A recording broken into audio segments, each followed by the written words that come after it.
Hey, what's up, everybody? I want to welcome you guys to another episode of the Dreamerspro Show, where we cover everything from sports, hot topics, classic debates, and entertainment, and where we give you guys a first perspective on things and how we see them. Now, today I'm going to be going off in this video, so I'm just letting y'all know from the beginning. But before we get into it, make sure you guys go ahead and hit the subscribe button because we're trying to get to 50,000 subscribers by the end of the year, and we would really appreciate it if you helped us hit that goal. So go ahead and subscribe to the channel if you haven't already. Anyway, let me get into this topic here. So this topic has been something I've been thinking about for the longest time. We've been thinking for a long time, when are we going to have the right opportunity to produce this video? For years, I have never believed in Anthony Davis. For years, I've said that Anthony Davis is an extremely talented player that has absolutely no winners intangibles.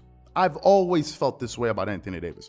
I've felt this for years. If you guys have been following us on this channel, you guys know exactly how I feel. That's one of the reasons why I thought the Clippers, when they initially acquired Kawhi Leonard and Paul George, if they were going to meet the Lakers in the Western Conference Finals, although the Lakers had more size, I felt that the Clippers would be able to beat them because the Clippers were a more physical team. I thought they were going to be able to rough up Anthony Davis and get into him, guys like Montrezl Harrell and these guys, and they were going to be able to beat them. It's just, unfortunately, we never got a chance to see that matchup. This was one of the reasons I felt that way. Well, a lot of people were thinking that. And a lot of people felt as if Anthony Davis was somehow going to be the messiah for the Los Angeles Lakers. Is something I never, ever thought, right? And it got to the point, especially after he won his first championship, he was being prematurely compared to players he had no business being compared to. He was being compared to players like Giannis Antetokounmpo, Kawhi Leonard, Kevin Durant, Stephen Curry, and LeBron James. For some reason, people felt as if Anthony Davis was in that classroom with these guys when in reality he was nowhere near these guys. He certainly had the talent, but he did not have the winners intangibles like those guys. Those guys I just mentioned are the 5 best basketball players on planet Earth. Those 5 players I just mentioned, they're the 5 best, not just because of their numbers, but because of their impact. All of those guys I just mentioned have a tremendous impact on winning. Do I need to go through the list? I don't think I really need to. I think it's self-explanatory. You can just go down there and hunt and do the research, and you'll quickly understand why I'm saying this, right? All of those guys are leaders. They're not followers. They lead in their own way. Some people, KD is a leader. Cut that nonsense out. He is a leader. He is leading from the front with his play. He is stepping up for his team, and he is leading them when they need him the most. When he's shorthanded, he's leading them. Kawhi Leonard, I don't need to go any. All I have to tell you is Toronto Raptors, end of story. Giannis Antetokounmpo, last season. LeBron James, self-explanatory. Stephen Curry, self-explanatory. You don't need to explain anything about those 5 players that I just mentioned. You can put the weight of an entire franchise on those guys, and they will carry it. Their impact goes beyond numbers. And for some reason, Laker Nation was somehow convinced that Anthony Davis was going to be the next guy, and I never understood why. I don't know if it was because of the hype machine. I don't know if it was because they felt, because of his size. I don't know what it was. But it was very easy for me to look at this guy and understand he was not the caliber of player that the Lakers needed to win, championships in the future. I'm a Kobe Bryant fan. I supported the Lakers for over a decade. I know exactly the caliber of player that you need to lead that franchise, and Anthony Davis ain't it, I'm sorry to tell you. It goes beyond efficiency. It goes beyond the numbers. A lot of people, look at his efficiency. Bro, efficiency is not what's going to win you a champion. You need leaders. You need leaders of men to lead championships. You're talking about LeBron James. He's a leader. Anthony Davis went to go follow LeBron James, right?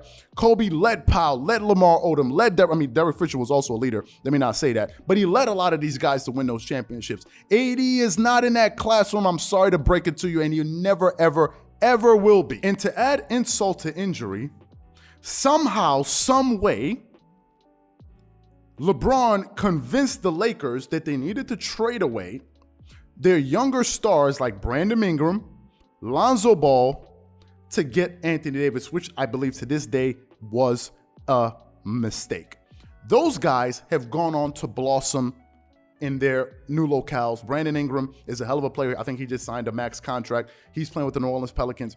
Lonzo Ball is flourishing in Chicago. You think of Julius Randle. Remember, the Lakers had Julius Randle, if y'all remember. He's playing with the New York Knicks. He just made his first All-Star team last year. So they traded away all of these guys to get an injury-prone All-Star that has no superstar intangibles. Anthony Davis has superstar talent and role player intangibles. I'm sorry to say it. He has role player intangibles. And since the Lakers have acquired Anthony Davis, he has actually been regressing, if you go look at his numbers over the years, which brings me to Giannis Antetokounmpo. Giannis Antetokounmpo is the total opposite of Anthony Davis.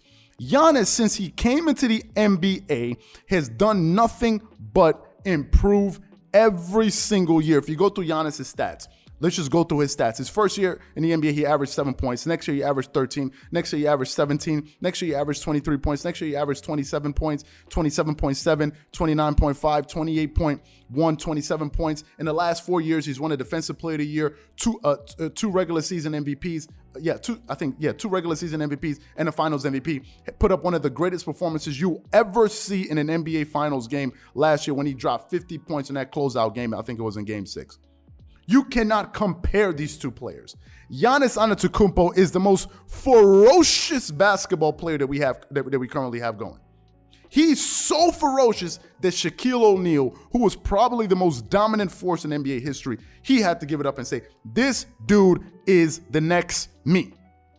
That's what Shaq had to say about Giannis Antetokounmpo. Okay. Meanwhile, you have Anthony Davis, who is a 6'10", 250-pound forward that is afraid to play the center position. Then you have Giannis, who is a 6'11", 240-pound forward who loves to get his hand in the mud, who loves to get it in the mud, who loves to bang with guys and get physical and play nasty and play ferocious basketball. The fundamental difference between Giannis and Anthony Davis is mentality.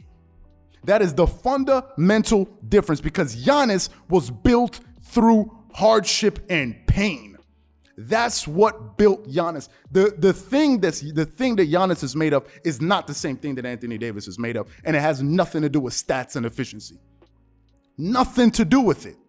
Show me the person that has been successful in this world that has not had to face some type of challenges or trauma.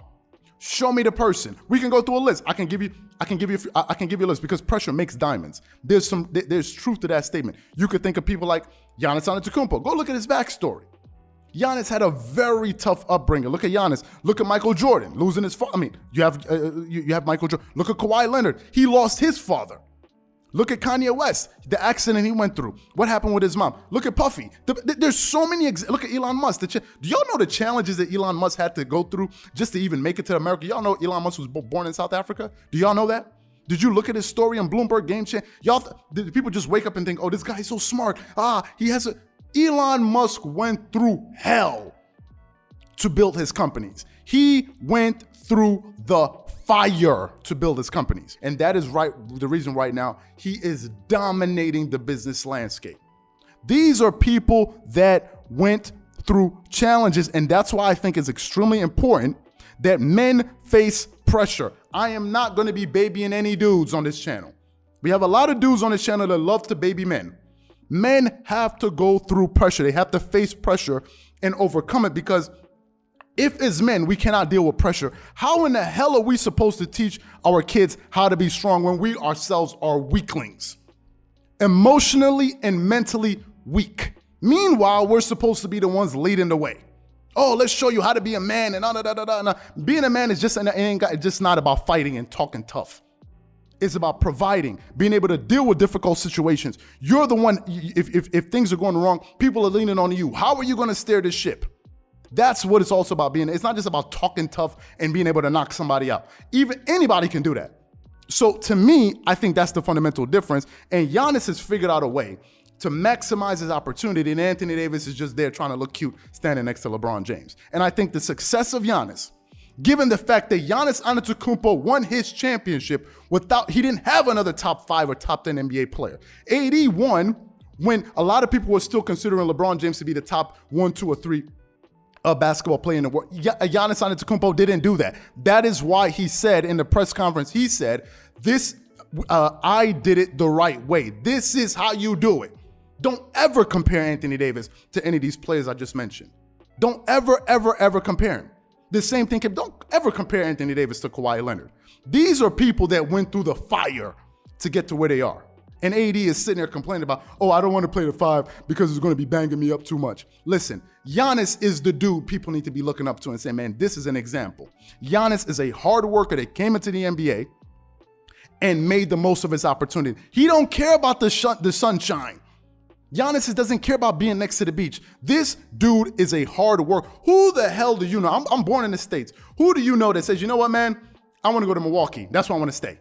No disrespect to Milwaukee, but let's just be honest. You got New York, you got LA, you got all of these different places you can live in the state. You got Florida, Orlando, Miami, all of these places. Nobody's running to go live in Milwaukee. No disrespect to Milwaukee. But a lot of people thought when Giannis was going to become Giannis is going to leave. He's going to go to this place. He wants to be near the sun. And I kept on telling you guys, this dude has made it something different. He's not looking to be in the sunshine because this dude, if you look at his upbringing, he is more preoccupied with making an impact, not going to the beach. Giannis Antetokounmpo is from Greece. Every summer he can go to the beach. He can have 2 months in the beach and go put his feet in the water. That's not what his focus is about right now in life. It's not about being at the beach. And to me, I think this is the fundamental difference between Giannis Antetokounmpo and Anthony Davis. And I think the Lakers made a mistake going after this guy. Look at Giannis, who has been improving every single year in his career, and go look at Anthony Davis. Meanwhile, you see him up in the press conference with bling in and looking all cool and all of this difference. I'm cool and blah, blah, blah, blah, blah, blah, and all of this different. Meanwhile, you're sitting next to him. Look at Giannis. Giannis got a simple sweatsuit on. He may not have a chain, but guess where he got the jewelry at? This is where the jewelry's at, on his fingers.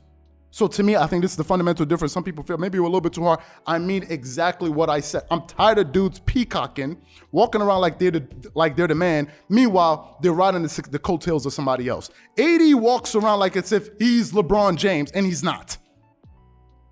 That's the problem. So these are my thoughts and opinions. I'm sorry if I went off on a rant, but I meant every single word that I said, and especially that message that I left about men. It is very, very important. It is very, very important. So these are my thoughts and opinions. Whatever you guys think, please leave your thoughts and comments in the comment section below. Again, if you enjoyed the video, be sure to make sure you go ahead and hit the like button, hit the subscribe button, and hit the notification bell to be notified whenever we drop our content. Once again, it's just Charles here from Dreamerspro, wishing you guys an amazing day and catch you guys on the next episode. Peace.